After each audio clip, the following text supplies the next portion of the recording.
वहाँ न कोई संघ है, वहाँ न कोई राम, स्वीडन में क्यों आ गया खतरे में इस्लाम। नमस्कार, जय हिंद, जय भारत। आज हम एक गंभीर विषय को लेकर आपके सामने आए हैं। आज का विषय है स्वीडन क्यों जल रहा है।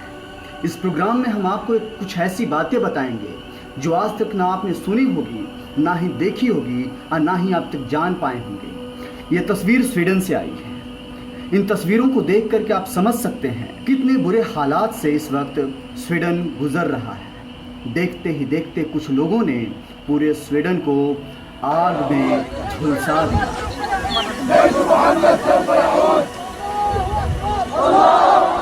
स्वीडन उन लोगों के लिए स्वर्ग रहा है जो प्रवासियों की जिंदगी गुजारते रहे हैं, जो शरणार्थी रहे हैं।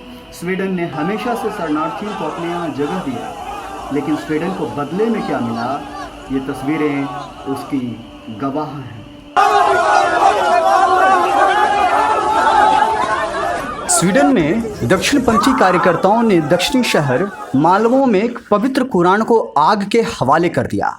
इस घटना के विरोध में करीब 300 से ज़्यादा लोग एक जगह एकत्र हुए और जिसके बाद सुनियोजित तरीके से दंगा भड़का दिया गया। लोगों ने जगह जगह आगजनी की, गाड़ियों को आग के हवाले किया, इमारतों को आग के हवाले किया, जिसे जो मिला वहीं तोड़ फोड़ करने लगा।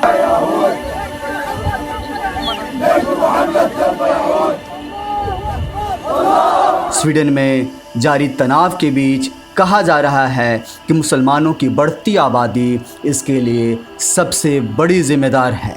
जरा इस डेटा पर गौर कीजिए। ये डेटा पीई रिसर्च सेंटर्स ने जारी किया है। अगर पीई रिसर्च सेंटर के दावों को माने तो स्वीडन में करीब इस समय 8,10,000 से ज़्यादा मुस्लिम रह रहे हैं, जो कि पूरी पॉपुलेशंस की करीब 8.1% है। स्वीडन में माना जा रहा है कि 2050 तक अगर इसी तरीके से शरणार्थी आते रहे तो हालात भयावह हो सकते हैं। ज़रा समझिए इसको। अगर जीरो माइग्रेशन होता है, यह पॉपुलेशन महज 11,30,000 पर पहुंचेगा, जो कि कुल पॉपुलेशन का 11.1% होगा, यानी 11.1%। अगर मीडियम माइग्रेशंस होते हैं तो ये पॉपुलेशंस थोड़ा तेज़ी से बढ़ेगा मुसलमानों की वहाँ, और ये पहुंच जाएगा 24,70,000, यानी कि कुल पॉपुलेशंस का 20%। और अगर माइग्रेशंस तेज होते हैं, हाई माइग्रेशंस होते हैं, तो ये पॉपुलेशंस बहुत ही तेज़ी से बढ़ेगा। और कहा जा रहा है कि पूरी जनसंख्या मुसलमानों की स्वीडन में 44,50,000 तक पहुंच जाएगी। मतलब कि कुल जनसंख्या का 30.6% लोग मुसलमान होंगे। दरअसल लड़ाई इसी बात की स्वीडन में हो रही है कि दक्षिणपंथी पार्टियां इस बात को बार बार कह रही है कि एक दौर आएगा जब स्वीडन के मूल निवासी अल्पसंख्यक हो जाएंगे और मुस्लिम जो माइग्रेंट होकर के वहां आ रहे हैं वो बहुसंख्यक होंगे। हम आपको एक चार्ट दिखाते हैं। ये चार्ट है स्वीडन की जनसंख्या का, खास तौर से मुस्लिम पॉपुलेशंस वहाँ किस तरीके से बढ़ा है। Percentage of Muslim in Sweden from 1930 to 2016। 1960 के करीब में मुसलमान 0 के करीब में थे, लेकिन 1960 से धीरे धीरे इनकी संख्या स्वीडन में बढ़ती चली गई। 1980 में थोड़ा हुआ, अब धीरे धीरे बढ़ते 2000 में ये ठीक ठाक संख्या में आ गए। और 2020 के बाद ये देखिए, ये आंकड़ा आ गया 2016 का। 2016 में कहाँ है, ये राइज पर है।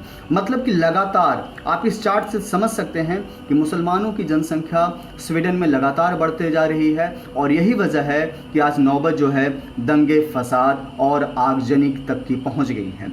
ये डेटा बताता है कि कितने खतरनाक तरीके से शरणार्थी स्वीडन में हावी हो रहे हैं।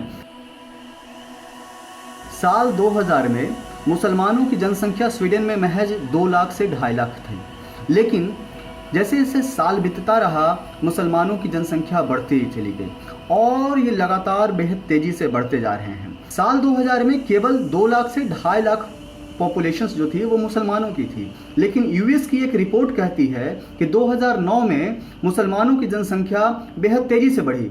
महज 9 साल के भीतर इनकी जनसंख्या दोगुनी हो गई, जो कि 4.5 लाख से 5 लाख के करीब हो गई। और आज 2016 में जो जानकारी मिली है उसके मुताबिक इनकी संख्या 8 लाख से ज़्यादा है। आप समझ सकते हैं कि 2000 से 2016 महज 16 सालों में इनकी जनसंख्या 4 गुना बढ़ गया है। 16 साल में 4 गुना, मतलब हर 4 साल पर ये एक पॉपुलेशंस 2 लाख 2.5 लाख मुसलमान वहाँ पर पहुँच रहे हैं। और माना जा रहा है कि 2020 अभी के साल में लगभग वहाँ पर 10 लाख से 12 लाख मुस्लिम पॉपुलेशंस है। लगातार बढ़ती मुस्लिम पॉपुलेशंस ने ही स्वीडन की हालात को खराब बनाया और हालात इस स्तर तक पहुंच गए कि आगजनी और हिंसा होने लगी। वहां की दक्षिणपंथी पार्टी इसी बात का विरोध कर रही है। रैसमस प्लाउदन का आरोप है कि सरकार की नीतियों की वजह से वहां पर मुस्लिम पॉपुलेशंस बढ़ रहे हैं और ये मुस्लिम पॉपुलेशंस देश के लिए चिंता का विषय वो मानते हैं। उनका आरोप है कि अगर इसी तरीके से बेतहाशा मुस्लिम जनसंख्या वहां बढ़ती रही तो वो दिन दूर नहीं जब स्वीडन के स्थानीय निवासी अल्पसंख्यक हो जाएंगे और मुस्लिम बहुलता के साथ रहेंगे, बहुसंख्यक हो जाएंगे, जिसके बाद देश का इस्लामीकरण हो जाएगा। कि वाकई किसी देश में अगर शरणार्थियों की इस तरह की प्रॉब्लम्स होंगी तो समस्याएं बढ़ सकती हैं। भारत में भी हमने देखा, जब रोहिंग्या मुसलमानों की बात हुई तो यहाँ पर भी कई लोग रोहिंग्या के साथ खड़े भी नजर आए। वो उसके लिए दंगा फसाद करने के लिए भी तैयार थे। हालांकि सरकार ने रोहिंग्या मुसलमानों को वापस भेजने की कवायद की, जिसके बाद कई रोहिंग्या की पहचान की गई, शिनाख्त की गई। अलबत्ता अगर आज कोरोना का काल नहीं आता तो शायद मोदी सरकार उस पर बहुत तेजी से काम कर रही होती और उन सब लोगों को देश से निकाल बाहर करती जो देश में अवैध तरीके से घुसपैठ किए थे। यही समस्या स्वीडन में भी है। रैसमस का आरोप है कि यहाँ भी सरकार की नीतियों की वजह से बहुत तेजी से मुस्लिम जनसंख्या बढ़ रही है और ऐसे में मुसलमानों की जनसंख्या को रोकने का सिंपल और सरल तरीका यही है कि शरणार्थियों को आने से रोका जाए।